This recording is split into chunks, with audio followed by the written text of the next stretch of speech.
কুমিল্লায় ধর্ষণ মামলায় ফজর আলী গ্রেপ্তার, ভিডিও ছড়ানোয় আটক আরও 4। বিএনপির ওপর দায় চাপানোর অভিযোগ রিজভীর।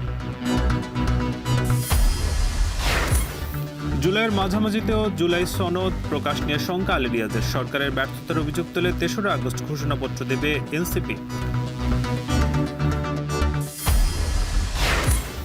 গেল কয়েকদিনের আন্দোলনে বিভিন্ন বন্দরে আমদানি রপ্তানি বন্ধ।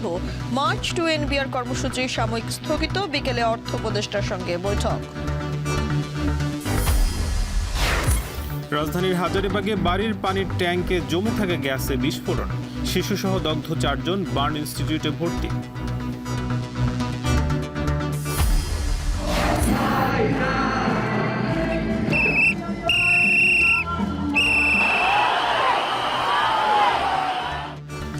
এবং প্রধানমন্ত্রীর পদত্যাগ দাবিতে বিক্ষোভে উত্তাল থাইল্যান্ড। সরকার পতন চেয়ে সার্বিয়ার রাজপথে দফায় দফায় সংঘাত।